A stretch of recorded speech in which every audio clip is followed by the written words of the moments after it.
신앙의 관점에서 볼 때 저 인생에 있어서 아주 중요한 두 가지의 사건이 있습니다. 먼저는 중학교 시절 예수 그리스도를 인격적으로 믿고 거듭난 사건입니다. 두 번째는 목회자가 된 후에 복음의 설교자로 거듭난 사건입니다. 6년 전 저는 하나님의 은혜로 이 로마서를 깊이 공부하게 되었습니다. 이 로마서를 공부하면서 이전에 알지 못하였던 예수 그리스도의 복음의 진리를 깊이 깨닫게 되었고, 성령 하나님께서 한 차원 더 깊고 넓게 하나님의 진리를 깨닫고 경험하게 해주셨습니다. 또한 이 강단에서 순전한 예수 그리스도의 복음만을 전해야 되겠다라는 이러한 복음의 설교자로 결단하고 거듭난 시간들이 있었습니다. 2000년 교회 역사를 보면 수많은 사람들이 이 로마서를 통하여서 참된 복음을 발견한 것을 보게 됩니다. 마틴 루터, 잔 칼빈, 잔 웨슬레, 칼 바르트, 많은 사람들이 복음의 정수가 있는 이 로마서를 통하여서 예수 그리스도를 깊이 만났고, 또한 그들을 통하여서 하나님께서 하나님의 나라와 주님의 몸된 교회를 위하여서 귀하게 사용하시는 것을 보게 됩니다. 저는 이러한 동일한 은혜가 여러분 가운데도 있기를 원합니다. 생명의 복음의 능력이 있는 이 로마서를 통하여서 우리 구원자 되신 예수 그리스도를 진정으로 만나고, 이전에 깨닫지 못하였던 하나님의 깊고 넓은 진리가 더 풍성하게 깨달아지고, 그리하여서 여러분의 삶이 한 차원 더 성숙해 나갈 수 있는 은혜가 여러분 가운데 있길 기도드립니다. 오늘 본문은 로마서 13장 11절에서 14절은 탕자였던 어거스틴이 회심되어서 성 어거스틴으로 변화된 구절로 유명합니다. 예수를 만나기 전 이 어거스틴은 오늘날 구원파의 시조라고 할 수 있는 이단인 마니교를 심취하였고, 또한 사생아까지 낳았습니다. 그런데 그의 나이 32살, 386년 어느 날 조용히 혼자서 정원을 거닐게 되었습니다. 그때 정원에서 놀던 아이들이 노랫가락을 엎조렸는데, 그 노랫가락을 어거스틴이 듣게 됩니다. 그때 아이들이 되풀이하면서 이러한 노래를 부릅니다. 집어서 읽어라, 집어서 읽어라, 이러한 노래를 부르게 됩니다. 그때 어거스틴은 이것을, 책을 열어서 제일 먼저 찾는 장을 읽으라는 하나님의 명령으로 받아들이게 됩니다. 그리고 성경을 펴서 읽은 구절이 오늘 본문 말씀인 로마서 13장 13절 14절 말씀입니다. 낮에와 같이 단정히 행하고 방탕과 술 취하지 말며 음란과 허색하지 말며 쟁투와 시기하지 말고, 14절 오직 주 예수 그리스도로 옷 입고 정욕을 위하여 육신의 일을 도모하지 말라라는 말씀을 읽게 됩니다. 이 말씀을 통하여서 은혜 받은 탕자 어거스틴은 자기의 죄를 회개하고 예수 그리스도를 믿음으로 거듭나게 되고, 그 후 2000년 교회 역사 가운데서 가장 영향력이 있는 위대한 신학자 중 한 명으로 이렇게 성 어거스틴으로 변화되는 것을 보게 됩니다. 오늘 본문은 기독교의 역사관에 대해서 말씀하고 있습니다. 기독교의 역사관이란 하나님의 창조, 인간의 타락, 그리고 하나님께서 그의 아들 예수 그리스도를 이 땅에 보내셔서 십자가에서 죽으심으로 죄인을 위하여서 구원을 완성하시고, 성령을 통하여서 십자가에서 이루신 구원을 적용한 후에 이제는 마지막으로 예수께서 재림하셔서 역사가 완성된다는 이러한 종말론적 역사관입니다. 오늘 본문은 종말론적 역사관에 대해서 말씀하고 있는데 두 부분으로 나눌 수 있습니다. 전반부는 종말의 때를 아는 것에 대해서 말을 하고, 후반부는 종말의 때를 아는 그리스도인으로서 그러면 어떻게 살아갈 것인가에 대해서 말씀하고 있습니다. 먼저 종말의 때를 말씀하는 것을 먼저 한번 보겠습니다. 11절, 12절 두 절을 같이 한번 읽겠습니다. 시작. 또한 너희가 이 시기를 알거니와 자다가 깰 때가 벌써 되었으니 이는 이제 우리의 구원이 처음 믿을 때보다 가까웠으니라. 12절. 밤이 깊고 낮이 가까웠으니 그러므로 우리가 어둠의 일을 벗고 빛의 값을 그리스도인이라면 꼭 가져야 될 3대 신앙이 있습니다. 첫 번째, 하나님이 우주 온 만물을 창조하셨다는 창조 신앙이 있어야 됩니다. 두 번째, 죄 가운데 있는 우리를 십자가에서 예수께서 죽으심으로 구원하셨다라는 구속 신앙이 있어야 됩니다. 세 번째, 마지막으로 예수님께서 재림하셔서 죽은 자와 산 자를 심판하신다는 재림 신앙이 있어야 됩니다. 성경적인 건강한 신앙생활을 하기 위하여서는 이 세 가지의 신앙이 바르게 정립되어 있어야 됩니다. 오늘 본문은 재림 신앙에 대한 본문이라고 할 수 있습니다. 11절에 다시 한번 보시면, 여기에 보시면 또한 너희가 이 시기를 알거니와, 여기에 시기라는 뜻이 나옵니다.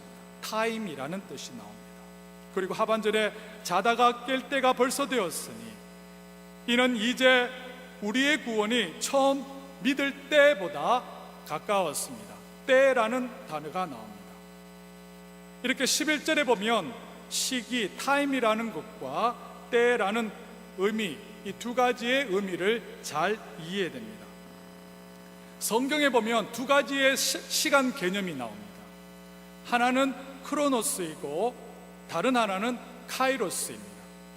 크로노스는 인간의 역사 속에서 흘러가는 시간을 말합니다. 1시간, 2시간, 하루 이틀, 1년, 2년 이러한 물리적인 시간을 말합니다. 또 다른 시간의 개념은 카이로스, 하나님의 때, 하나님의 정하신 시간, 하나님의 구원사적 계획 속에서 진행되는 시간을 말합니다.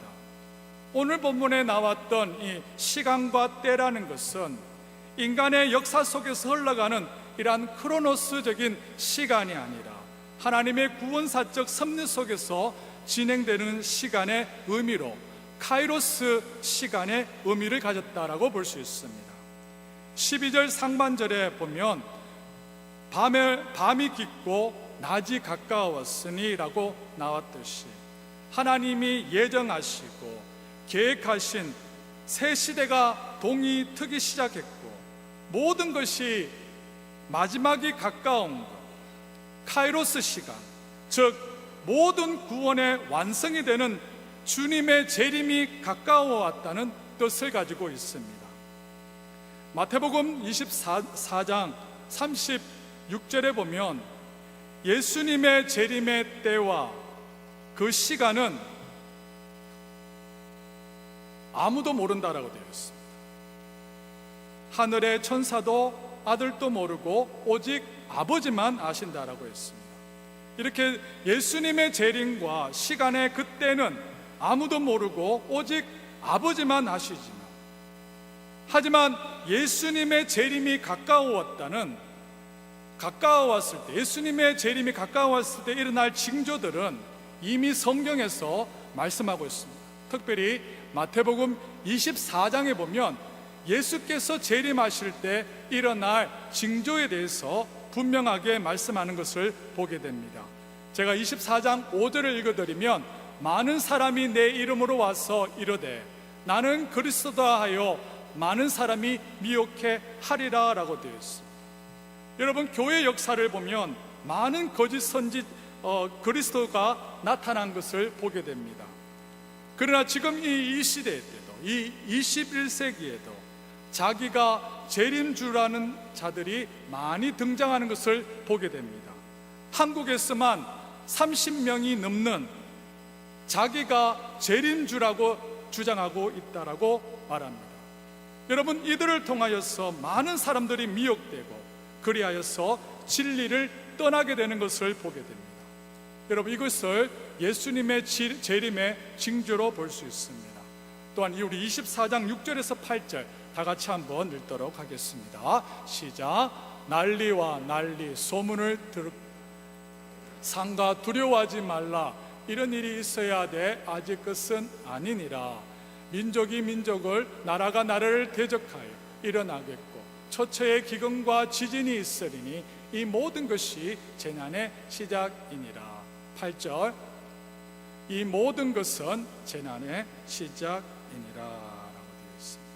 역사상 여러분 기근과 지진은 항상 있어 왔습니다.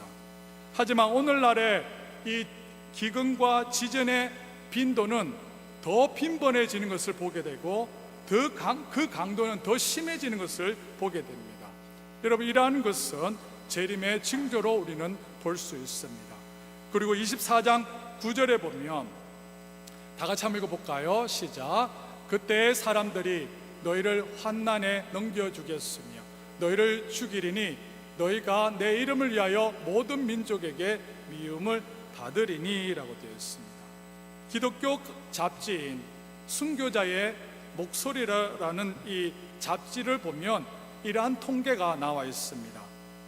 교회사 2000년 동안 1세기부터 19세기 동안 1900년 동안 예수님 때문에 순교당한 그 숫자보다도 지난 1세기, 20세기, 1세기 동안 100년 동안 예수 때문에 순교당한 숫자가 더 많이 나왔다라는 통계가 있습니다.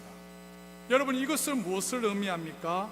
수많은 믿음의 사람들이 핍박을 당하였고 고난을 당하였고 죽음을 당하는 일들이 교회사 2000년 동안 계속 있어 왔지만 지금 이 시대 때 더 많은 사람들이 예수 믿는 것 때문에 고난을 당하고 있다는 것을 우리는 알 수 있습니다. 또한 지금 전 세계적으로 반기독교적인 정서가 심해지는 것을 보게 됩니다. 이러한 것 또한 예수님의 재림의 징조로 볼 수 있습니다. 마태복음 우리 24장 11절 다 같이 한번 읽어보겠습니다. 시작.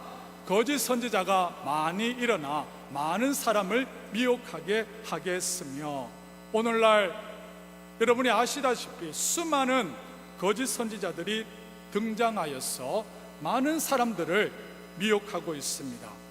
여기서 거짓 선지자란 성경이 가르치는 온전한 순전한 복음과 달리 즉 예수 그리스도의 십자가의 복음이 아닌 갈라디아서 1장 7절에 나온 다른 복음, 가짜 복음, 거짓 복음을 전하는 자들을 말합니다. 여러분 오늘날 다른 복음, 가짜 복음이 전 세계 교회를 휩쓸고 있습니다. 지금 교회 안에 들어와 있는 대표적인 5가지 거짓 복음이 있습니다. 구원받음에 있어서 예수를 믿음으로만 충분하지 않고 인간의 행함이 반드시 있어야 된다라는 율법주의가 있고 믿음으로 구원을 받았으니까 이제는 행함이 필요 없다라는 방종주의, 지금의 구원파가 있으며 예수 잘 믿으면 반드시 물질의 복, 건강의 복을 받게 되어 있다는 기복주의, 범상치 않은 신비적인 경험을 강조하는 신비주의, 비밀한 지식으로 구원받고 육은 더럽고 영은 깨끗하다는 이분법적 영지주의가 있습니다. 여러분 이러한 다른 복음, 가짜 복음, 거짓 복음을 통하여서 수많은 사람들이 미혹되고 그것을 통하여서 예수님으로부터 멀어지는 일들이 일어나고 있습니다. 이러한 것이 예수님께서 재림하시는 징조로 우리가 볼 수 있다는 겁니다. 마태복음 24장 12절 제가 읽어드리겠습니다. 불법이 성함으로 많은 사람의 사랑이 식어진다라고 했습니다. 불법이 성함으로 사람들의 사랑이 식어진다라고 나옵니다. 여러분 지금 불법이 성해지고 있습니다. 지금 한때 미국은 한때 기독교 국가로 성교의 국가로 이름을 날렸습니다. 지금은 많이 상황이 달라지고 있습니다. 아시다시피 2015년 6월 미 연방 대법원에서 동성간일지라도 합법적인 결혼이 가능하다라고 판결함에 따라서 미국 전역이 동성결혼 합법화가 되었습니다. 2001년 4월 네덜란드에서 역사상 첫 동성결혼 합법화 국가가 된 후 2013년 6월 미국에서 동성결혼 합법화가 되고요, 2016년 6월 독일에서 동성결혼 합법화가 됨으로써 지금 전 세계에서 23개 국가가 동성결혼 합법화 국가가 되었습니다. 이렇게 미국과 전 세계가 소돔과 고모라가 되어가고 있다는 겁니다. 2018년도를 살아가는 그리스도인들은 이전에 소돔과 고모라에서 살았던 그 심령이 상해했던 롯의 입장으로 우리가 살아가고 있습니다. 여러분, 이렇게 불법이 심해지는 것, 이것이 예수님의 재림이 가까이 오는 하나의 징조라고 볼 수 있는 것입니다. 그리고 마태복음 24장 12절 하반절에 보면 이런 말이 있어요. 많은 사람, 다시 한번 읽어볼까요? 24장 12절 시작. 불법이 성함으로 많은 사람의 사랑이 식어지. 마지막에 뭐라고 해서 많은 사람의 무엇이 식어진다라고 했습니까? 무엇이 식어진다? 사랑이 식어진다라고 되어 있습니다. 한국에서도 홀로 지내다가 사망 후 장례를 제대로 못 치르는 이른바 무용고 사망자가 뉴스 기사를 보니까 지난 5년, 최근 5년 동안에 2배가 증가했다는 기사를 접했습니다. 옆집에 누가 죽어가는지 몇십 일이, 몇 달이 지나도 모르는 경우가 일어나고 있습니다. 이웃에 대한 사랑이 식어가고 있습니다. 뿐만 아니라 신앙 공동체라고 하는 교회 안에서도조차 성도 간의 신앙의 사랑이 식어가고 있는 것을 보게 됩니다. 부모 자식 간의 사랑이 식어가고 있고요, 부부 간의 사랑이 식어가서 이혼이 엄청나게 늘어가는 것을 보게 됩니다. 왜 이렇게 이 시대가 악한 시대로 나아갑니까? 이것은 주님의 재림의 징조로 우리가 볼 수 있는 것입니다. 그러면 우리가 예수님의 재림이 가까우고 있을 때 우리는 어떻게 살아가야 된다라고 말씀하고 있습니까? 우리 마태복음 23장 13절 다 같이 한번 읽어보겠습니다. 시작. 그러나 아멘. 여러분, 끝까지 잘 견디시기를 바랍니다. 어떤 고난과 역경이 있더라도 성령의 능력을 의지하여서 여러분 참된 진리 가운데 쓰고 또한 뜨겁게 서로 사랑함으로 끝까지 믿음을 지켜나갈 수 있기를 원합니다. 지금까지 살펴본 것은 예수님의 재림의 초기와 중기의 징조라고 볼 수 있습니다. 마지막 예수님의 징조는 마태복음 24장 14절에 나옵니다. 다 같이 한번 읽어보겠습니다. 시작. 모든 민족에게 증거되기 위하여 온 세상에 전파되리니 그제야 끝이 오리라. 아멘. 여러분, 언제 끝이 온다라고 되어 있어요? 성경은 언제 끝이 온다? 모든 민족에게 복음이 전파될 때에 끝이 온다라고 되어 있습니다. 믿으십니까? 오늘날 지구상 모든 종족의 언어를 6,800개로 옵니다. 6,800개의 언어 중 자기 언어로 지금 성경이 번역된 것을 대략 3,000개 언어로 보게 되었습니다. 성경 번역 선교회인 Wycliffe Bible Translation이라는 이러한 선교단체에서 최근에 마지막 언어 캠페인 The Last Language 캠페인을 들어갔습니다. 이것이 무엇인가 하면 아직까지 성경이 번역되지 않는 3,800개의 언어 모두가 성경이 번역되는 것을 시작하고자 하는 캠페인입니다.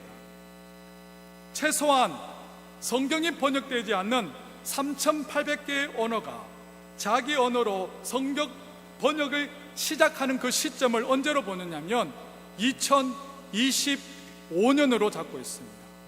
2025년에는 아직 성경 번역이 되지 않은 3,800개의 언어 모두가 성경 언어 번역에 착수하자는 캠페인입니다.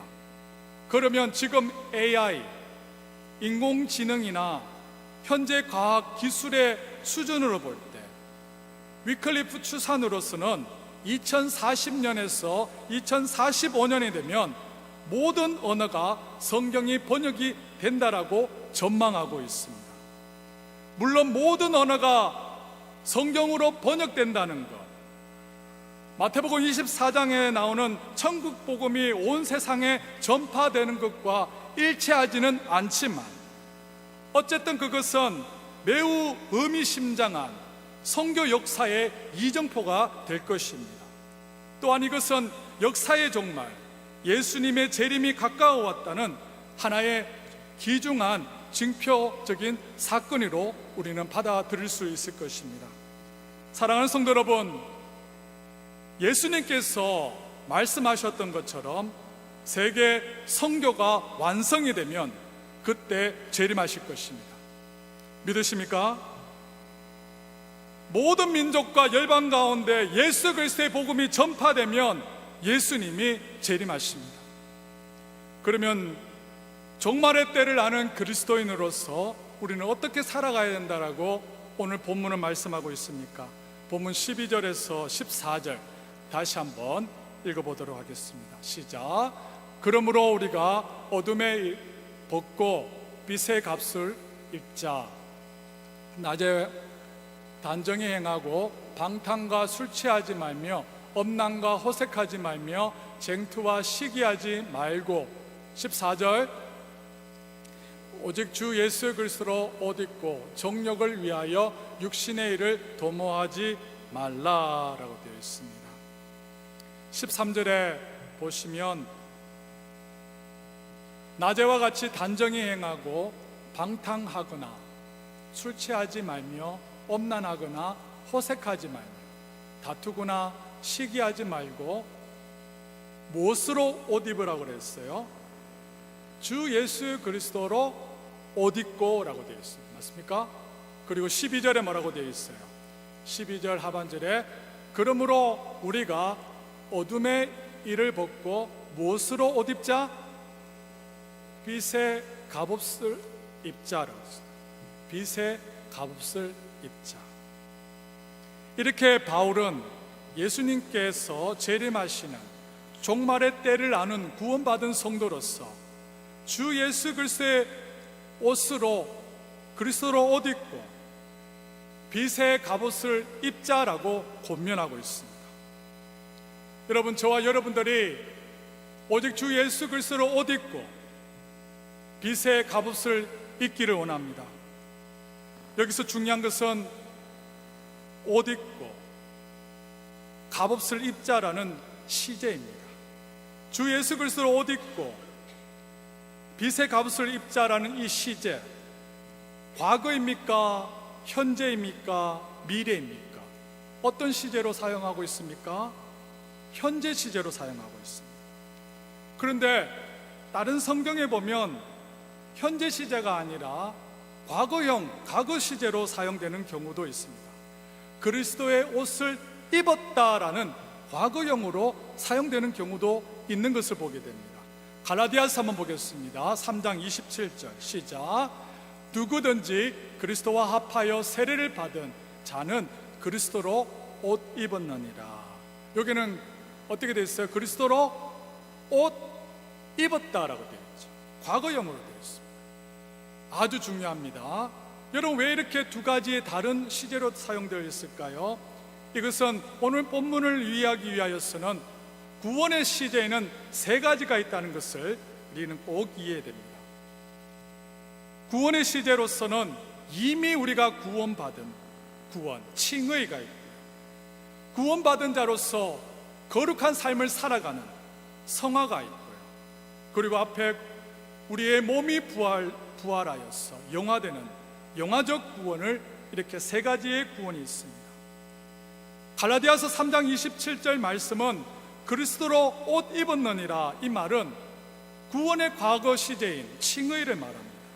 이 말은 뭐냐면 우리가 죄로부터 우리가 구원받았고 이제는 사단의 나라에 속한 것이 아니라 빛의 나라, 하나님의 나라에 속하여서 우리의 신분이 천국 시민이 되었다는 것을 말하고 있습니다. 그리고 이제 이미 구원받았고요, 하나님의 백성이 된 자로서 오늘 본문에서는 오직 주 예수 그리스도로 옷 입고라고 되어 있습니다. 이것은 성화를 말합니다.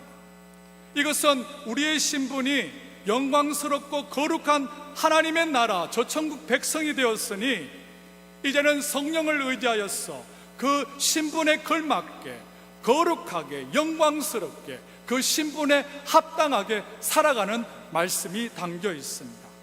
그래서 오늘 본문에서 어둠의 일을 벗고 정욕을 위하여 육신의 일을 도모하지 말며 빛의 갑옷을 입고 주 예수 그리스도로 옷 입으라고 권면하고 있습니다. 그렇다면 오늘 본문에서 주 예수 그리스도로 옷 입으라, 이것은 언유적인 표현인데요, 주 예수 그리스도로 옷 입는다는 이 표현이 무엇입니까? 이것은 하늘의 신령한 거룩한 것으로 채우라는 뜻입니다. 골로새서 한번 보겠습니다. 3장 1절 2절 다 같이 한번 읽겠습니다. 시작. 그러므로 너희가 그리스도와 함께 다시 살리심을 받았고 위의 것을 찾으라. 거기는 그리스도께서 하나님 우편에 앉아 계시느니라. 2절 위의 것에 땅의 것을 생각지 말라. 아멘. 1절에 보면 위의 것을 찾으라고 되어 있고요, 2절에서는 위의 것을 생각하라고 되어 있습니다. 이것은 채움의 법칙이라고 할 수 있습니다. 성화 과정에서 그리스도인은 해야 할 일이 뭐냐면 성령으로 우리가 채워야 되고요, 말씀으로 우리를 채워야 되고요, 감사와 찬양과 기쁨으로 채웠어 이렇게 위의 것, 신령한 하늘의 것으로 채웠어 우리 안에 여전히 남아있는 이 죄의 소욕을 이겨나감으로써 하나님의 천국 시민답게 살아가라는 의미가 담겨 있습니다. 여러분, 불교는 비움의 종교라고 말할 수 있습니다. 불교에서는 인간의 집착을 버리고요, 그렇게 할 수 있다라고 가르칩니다. 그러나 우리 인간은 인간의 집착을 그냥 버릴 수가 없는 존재입니다. 인간은 자기의 능력과 의지와 실력으로 절대로 죄의 소욕을 이기지 못하는 존재입니다. 그래서 성경은 거룩한 것으로 채우라고 말씀하고 있습니다. 성령으로 채우고 말씀으로 채우고 진리로 채우라고 말씀하고 있습니다. 그래서 기독교를 채움의 종교라고 말할 수 있습니다. 이렇게 여러분, 우리가 위의 것으로 성령으로 말씀으로 진리로 감사로 기도로 여러분 우리 안에 채울 때 우리 안에 올라오는 죄의 정욕을 이겨낼 수 있다라고 성경은 말씀하고 있습니다. 골로새서 3장 5절 같이 한번 읽어보겠습니다. 시작. 그러므로 땅에 있는 지체를 죽이라. 곧 음란과 부정과 사욕과 악한 정욕과 탐심이니 탐심은 우상 숭배니라. 아멘. 여러분, 우리는 하늘의 신령한 것으로 땅에 있는 지체, 죄의 소욕을 죽여야 됩니다. 종교개혁자 마틴 루터가 이런 유명한 말을 했습니다. 새가 우리 머리 위로 날아가는 것, 그것은 우리는 막을 수 없다. 그러나 그 새가 우리 머리 위에 둥지를 트는 것은 우리가 그것은 막을 수 있다고 했습니다. 하늘 위로 날아가는 새, 여러분, 우리는 어떻게 할 수가 없습니다. 하지만 그 새가 우리 머리 위에 둥지를 트는 것, 그것은 우리가 막을 수 있다는 겁니다. 새가 우리 머리 위에 둥지를 트는 것은 우리 책임이라는 뜻입니다. 이와 같이 아직 우리 안에 제 본성이 여전히 활동하고 있기 때문에 여러분, 우리 모든 그리스도인은 죄의 유혹을 피할 길이 없습니다. 죄성을 가진 인간이기에 가끔씩 누구를 미워하는 마음이 드는 것, 여러분, 우리 마음에 음란한 생각이 스쳐가는 것, 여러분, 우리가 어떻게 할 수 없다는 뜻입니다. 이 땅에 어떠한 성자도 죄의 유혹으로부터 자유로운 자 아무도 없습니다. 하지만 그 유혹을 우리가 품지 않는 것, 그것은 우리가 할 수 있다. 죄된 생각을 우리가 계속적으로 품지 않는 것, 그것은 우리의 책임이라고 성경은 말씀하고 있습니다. 그러나 나의 실력과 능력과 의지만으로는 할 수 없다라고 성경은 말씀하고 있습니다. 앞에서 살펴보았듯이 오직 우리 안에 위에 거룩한 것으로 채울 때, 하늘의 신령한 것으로 채울 때, 성령으로, 말씀으로 채우고요, 감사로 채우고 찬양으로, 기쁨으로 우리가 이 안을 채울 때 우리 안에 올라오는 죄의 소욕을 잘라 죽여 거룩한 삶을 살아갈 수 있는 것입니다. 그럴 때 우리가 천국 시민에 합당하게 이 땅에서 거룩하게 성화의 삶을 살아갈 수 있으며, 또한 예수님의 재림을 준비하는 삶을 살아갈 수 있는 것입니다. 여러분, 믿으십니까?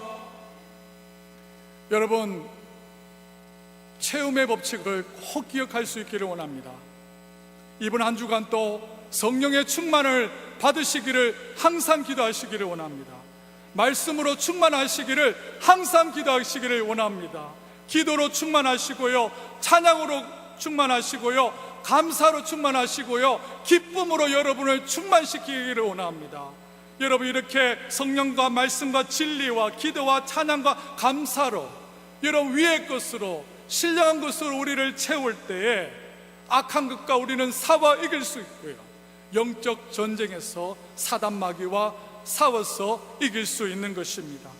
그리고 우리의 신랑 되신 예수 그리스도를 재림을 준비하는 거룩한 신부로서 이 땅에서 거룩하게 예수님을 재림을 준비할 수 있는 자 될 수 있는 줄 믿습니다.